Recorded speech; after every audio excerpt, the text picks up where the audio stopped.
So it's time to really meet three warriors who have made the road their home, but in different ways. One of whom is our WiT Startup of the Year 2020. We have Campion, founder and CEO of Dream Drive, joining us. And then joining him are Nikita, Dedik, founder and CEO Road.Travel, and Simon Wong, co-founder of Singapore Sidecars, who's in the studio with me. So Simon, onto the stage, and we have Jared and Nikita calling in. Hello, hi guys, how are you? All right, so let's get some audience engagement.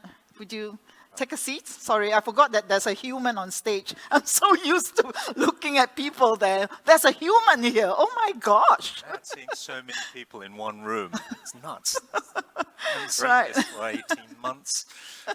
So let's get some audience engagement, and I want to find out from everybody, right? What's the best road trip that I've ever done? How about you in the audience here? Just shout out, what's the best road trip that you've ever done? Which country? Greece. New Zealand. France. Japan. Jared, you'll be happy to hear that. Cool, right? All right, so let's ask our three road warriors the same question. Let's go to Jared. Jared, other than Japan, what's the best road trip that you've ever done? I think one of my best road trips was definitely when I first moved to Australia. In Queensland, riding on the beach near Rainbow Beach down to Double Island Point.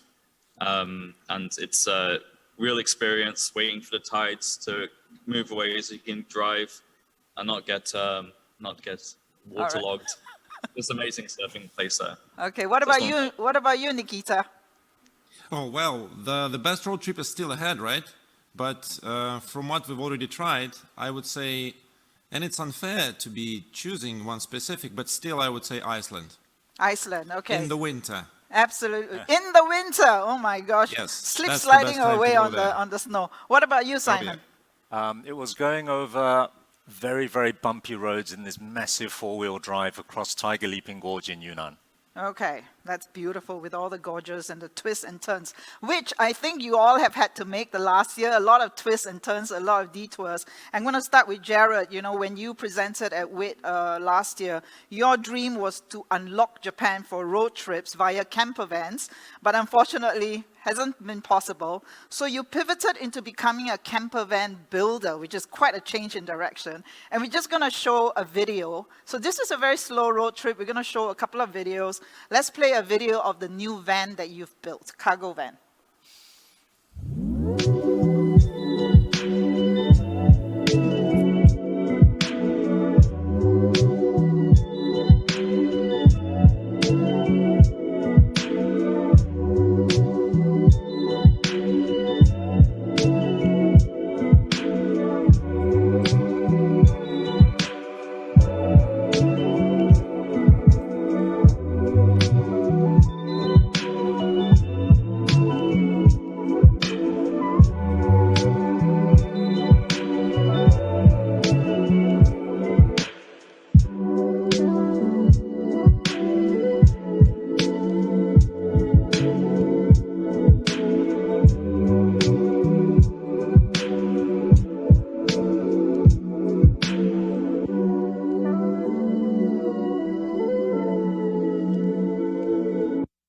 Jared, it looks like a van that you can do everything in. Yeah. So what new skills did you have to pick, to pick up to become a camper van builder? We started by building. So we were building just for our rental fleet at first. We had built about 12 different types of camper vans and sizes. So it was just more focusing on what is the right product to sell. Even since that cargo, we've built another 4 different models, and we've really started to output 2 different versions. Now I'm in the new Kuma Q now, which is a larger version of that. And yeah, but it was really focusing on the product. A lot of people, a lot of different staff coming in. Different heads of production. We've managed to hire people from competitors. It turns out Japan's got a lot of people who are good at making cars and craftsmen, and Google's not trying to hire those people. So we've got some real big advantages of being in Japan. So now it's just been Now we're starting to move into more systematic. We're taking pre-orders. We've started delivering multiples of the same products and getting good feedback. So we're now starting to come into a pretty good place. And I'm really excited to be a builder because when travel does come back, we can quickly turn that flywheel on and add more vehicles to our fleet because our speed's up and our quality is now much higher. Right. So it's actually good because now you can actually control your own supply as well. So I think it's a good advantage. So Simon, your dream was to allow travelers to explore Singapore in kind of a fun, unique way, right? And most of your business before COVID, nearly 75% were inbound travelers, and then the 25% local customers were mainly expatriates. So how did your local customer base change during this period?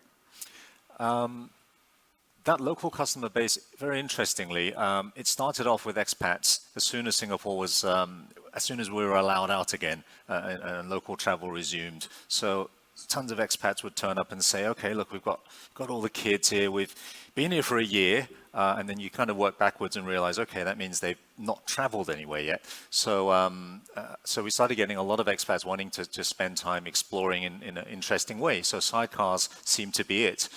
But the local market, locals started to hop onto sidecars a lot more, and it got to a point where we got as many Singaporeans as expats, and some weeks more Singaporeans than expats.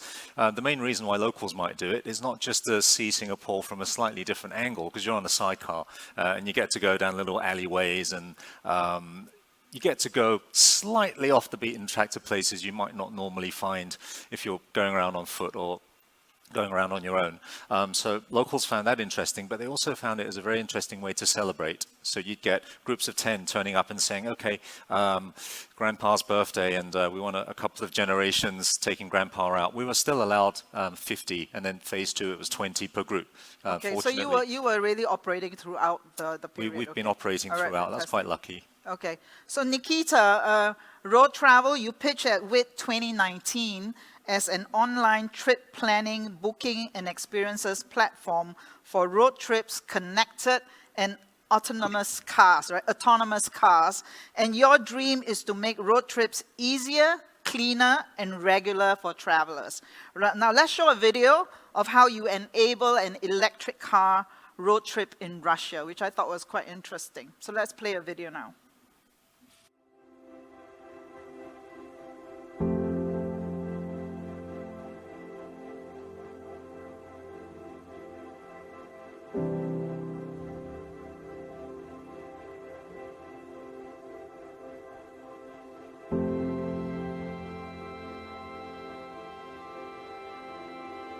Hello, welcome to Sarant's Tour Guide.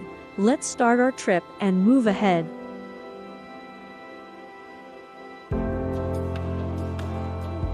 You have reached the Trinity Lavra of St. Sergius, the most important Russian monastery and the spiritual center of the Russian Orthodox Church. It's lunchtime. Why not recharge yourself and your vehicle? Park your car at the charging station on a nearby car park and go eat at one of the best restaurants in the area.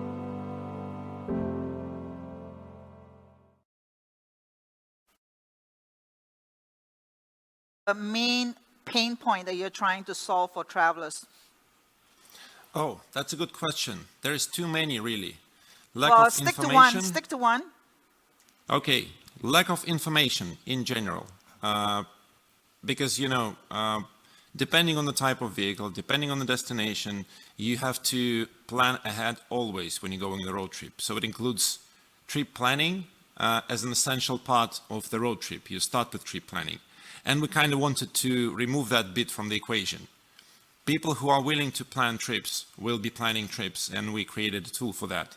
But it was more important for us to create a vehicle that would provide creators with a space where they could share their own itineraries, their own curated routes with the others, to bring the most simplicity to car travel ever. So we wanted basically to package road trips into something that takes you on a road trip with a single click. And I think that we've achieved quite a lot so far. Right.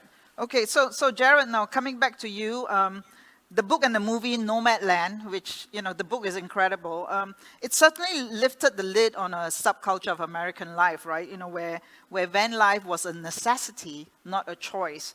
But you are offering camper van life as a choice in Japan. And I just want to, you know, share an image that was sent to me by Kenichi Shibata. I'm sure you know him. He's the co-founder of, you know, travel.jp. And he basically bought a camper van during COVID. And he is right now on a camper van holiday in Hokkaido. And then he sent me this photo, and what he said was, he said that motorhome, usually called camping car in Japan, is getting popular, especially among retired people. He's not retired, but lots of time and want to save money type of people. So are you seeing, like, you know, tell us about the market size that you see in Japan, and how are you creating demand for camper van holidays, as well as Kenichi is working from that camper van now. Like, he's not going into the office. Right. Yeah. So I think the workation and remote work has created a whole new category for the camper van makers. There are about 5 large makers in Japan making around, the top ones are making around 1,000 a year. So it is a good market, but right now our competition is about a year behind on deliveries, which has given us a real big opportunity to come into that space as a builder.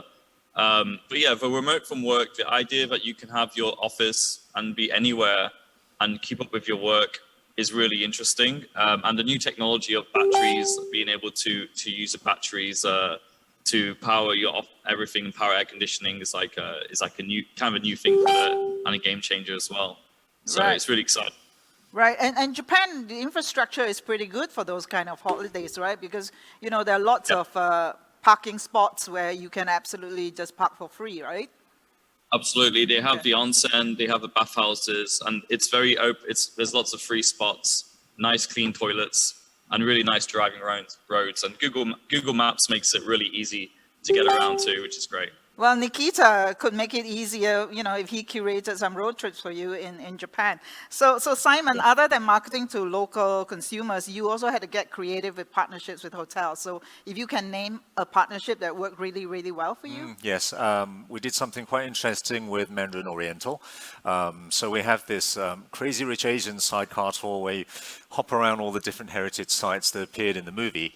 And then we thought, wouldn't that be interesting if we ended that with a taste experience. So we came up with, why not heritage-inspired cocktails? So we spoke to Mandarin Oriental, and of course, Mo Bar is one of the best bars in the world. And Adrian Besser, the chief bartender there, came up with crazy things that you would be able to hands-on have a go at making, such as chicken rice cocktail.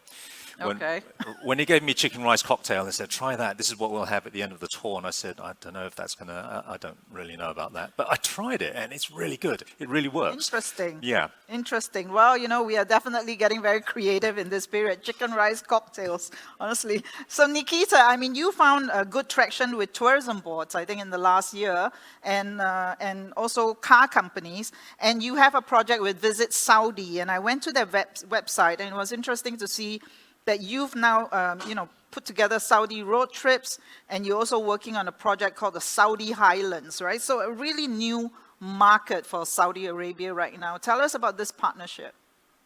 Yeah, we are very proud to be working now with Saudi Tourism Authority that would really put trust in a startup, into an emerging technology. But well, that's what forward thinkers should be doing. So together with the team of Saudi Tourism, we have developed this marketplace of curated routes where local experts are invited to contribute their own road trip itineraries, from short ones to very long ones, different topics, different destinations within Saudi Arabia, and there's lots of destinations inside that country that is integrated deeply with the Visit Saudi website and app. And it's really fascinating to see how the technology that you have created is living its own life now. There is a local task force that, you know, completely uses the product the way they see it. And it's really great to learn from that and to keep developing what we're building. Right, so you know the video that we showed with the electric car road trip in Russia, I mean, what you're doing is you're actually implementing an in-car integration, right? So you're also working with automobile manufacturers where you actually install the operating system into that car, Am I right in saying that? Yes, so starting from next year, one of the German car makers, unfortunately cannot disclose the name yet, will introduce curated routes as a built-in standard feature of the navigation systems of those vehicles. And that is the case of a deep integration of our technology into the infotainment system of a vehicle. But what we also do, for instance, what we call a brought-in experience, when you can plug in your mobile phone into a vehicle supporting Android Auto or Apple CarPlay and receive voice guidance on curated routes from your navigation system using one of those options. So there are different options of integrations, but yes, this is the blue ocean that we've discovered, and we are proud to say we're the first movers in bringing curated routes into the infotainment systems. Interesting. It's like almost you're creating a WordPress for road trips. People can create their road trip, load it into your operating system. I mean, it sounds aspirational. I hope you get there. So Jared, I mean, eventually we will be able to return to Japan, we hope, right? You know, eventually inbound travel will return. And you said that your wish is to build Japan as the next RV destination. And, you know, I can imagine road trips are going to be huge. But one issue for foreign travelers is that it's not that easy in Japan, right? You know, I tried to plan a road trip once and I kind of gave up. Because it was so difficult with the different languages and all. So how do you intend to make it easier for inbound people to have a camper van holiday?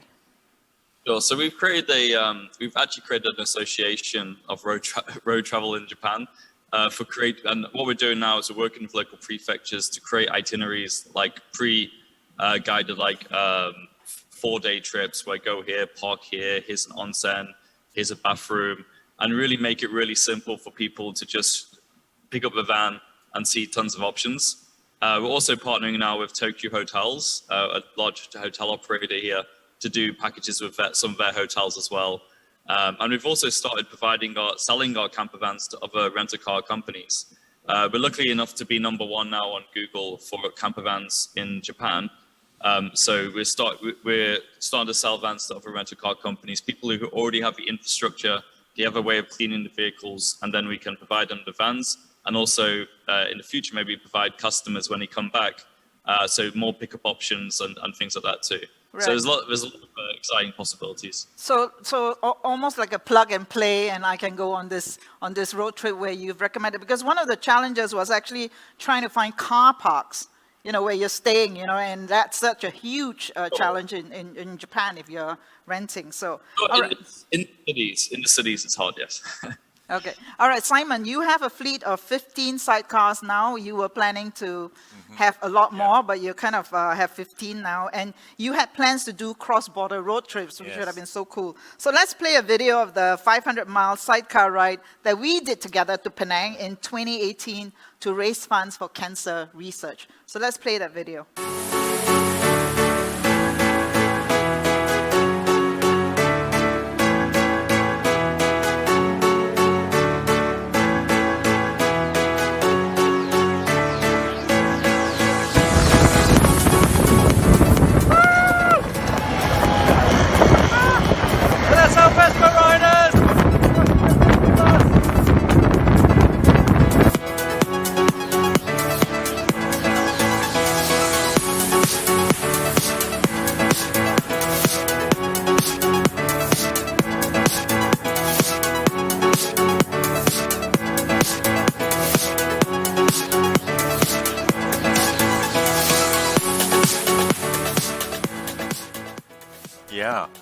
That was super fun.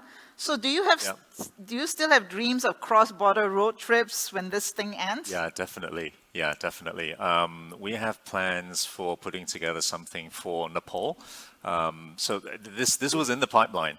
For Nepal, did you say Nepal? Okay. Yes. So these are adventure camping and riding and trekking trips. All right, so you pack everything into a sidecar, support vehicle would follow you, but a lot of this is based on the learnings from the trip that we did here to Penang as well. So where we had the support vehicles following along, spare parts and mechanic, all that sort of thing, just in case. So we actually scouted this out in Nepal.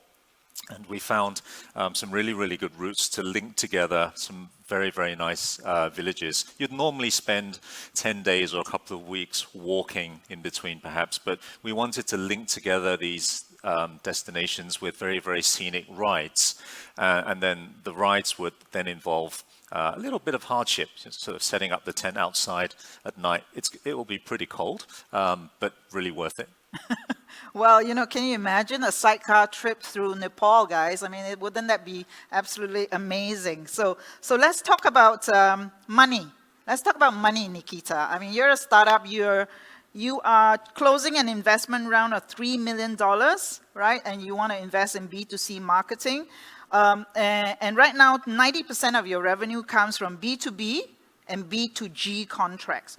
But your idea is you want to also create a consumer brand around road trips. I mean, that's a tall challenge. What do you think will be the biggest challenge in that journey? Yeah, that's a very good question. I think that the main challenge is really finding a combination of the best quality and quantity of content in a specific destination, finding the right messaging for the right target audiences, and working marketing channels. It's as simple as that. And that's the reason why we decided to take this kind of bottom-up approach and started with large B2B contracts that ensure the integration of our technology and the application of our technology in certain areas, so that it helps us learn from the industry, get the first insights, and then build up on top of that. All right. So, but we're hiring some amazing talent for that. So fantastic. Fingers Well, crossed. Good luck Very with positive. your funding race. So the future is electric. That's what we've been reading. So Simon, I hear whispers that you may be working on an electric prototype. Is that something you can share? Hopefully we can bring it to your next show. You'll bring it to us to share. Okay. We'd love to do that. I can tell you a little bit about it as well. So we do have one that works. We've partnered together with some guys that have the gear to take it to the next level. And the idea behind it isn't just sticking an electric engine into a sidecar, but the idea is to repurpose the many thousands of vintage Vespa bodies that are all over, especially Southeast Asia. There are tons of them, Malaysia, Thailand, Indonesia, and we have a small body of them here in Singapore as well. But the idea is to create an electric vehicle that you don't have to entirely build from scratch. So these are plug-and-play modules. That's the idea in a nutshell. Okay, we'll look forward to that. Exciting. And Nikita, in January 2020, you scored a big win when you signed a strategic partnership at CES, which is coming back physically, with Byton, which is the Chinese electric car startup, which was hailed as a Tesla killer at that time. But, that kind of fell apart. It's filed for bankruptcy, I believe. What did that experience teach you? Oh, yeah. I would say that the black swans, they don't really choose whom they harm, what kind of businesses they kill, because Byton was a really, really promising company. They were closing their Series C round. It was a fantastic smartphone on wheels with a huge 48-inch screen just in front of you on the dashboard. It was really a revolution, a complete rethinking of vehicles. But now, yeah, they couldn't close their Series C round because of the pandemic. And that brings us to probably the main motto I've always had as a startup founder. Be persistent and be resilient and never stop trying. So that's the main learning from this experience. Okay, so Jared, what does the electric future look like for camper vans? I think electric completely changes camper vans. It makes them more of a product. I think it makes a camper van more of like another room attached outside your house, which you can use for offices, for working, for kitchen, travel, lifestyle extension. And I'm really excited about the future of that. We actually are working with a Japanese OEM on creating a product more purpose-built as in a fully electric, which we're really excited about. It's going to take a while, but we're just happy to be here and be able to collaborate on building something which would allow people to travel around Japan, but also take it with them outside of Japan too. Wow. So yeah, really like a mobile electric home that you can take around the world. Cool. Pack up your home and go. Yeah, exactly. And I think the idea about docking it to seeing a campsite as a place to dock and extend the lifestyle further. We got a lot of exciting plans around what can be done with electric cars. So just have to stay alive Like to all of realize- us. We all have to stay alive till we get to that next oasis, okay? So let's talk about, like, if you were to compare your startup journey to a road trip, you know, what would it look like? Simon. Herbie's Big Adventure. Sorry, a say that again? Is there a Herbie film called Herbie's Big Adventure? Oh, Well, Herbie Goes Bong Herbie's is Big it's a Herbie Adventure. movie. Okay, all right. Nikita, what would it look like? Mountainous on the side of a cliff. And Jared? I was thinking like a grueling hill climb in a Vespa around Nepal, trying to with the ice. But fun. But the view's amazing from But the it's top. fun. It's fun, right? All right. amazing. So if you were a car or a camper van, what brand would you be? It's a Volkswagen. What? Volkswagen, I reckon. A Volkswagen. Okay, Nikita, what would you be? What brand would you be? Road.Travel probably at some point. But we'll talk to Jared about Wow. that. Wow. Probably Okay, teaming up to build something. building a brand Yes, called Road.Travel. Okay, Jared, what about you? Don't say. Probably Are you probably gonna Dream say Drive. Cargo, You're just right? gonna- but definitely Dream Drive. If not Dream Drive, vintage Volkswagen. My first camper van I had. So go back to the roots. All right. So thank you so much. We have Simon here. Thank you, Nikita, calling in from London, and Jared. Where are you in Japan? I'm in a dive just near where the Olympic flame is actually. Oh, at the and moment. the Paralympics are still happening there, right?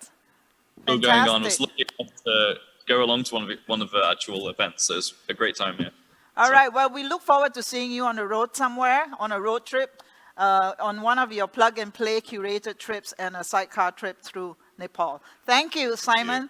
Thank you, Nikita, and thank you, Jared. Thank you. Thank you so much.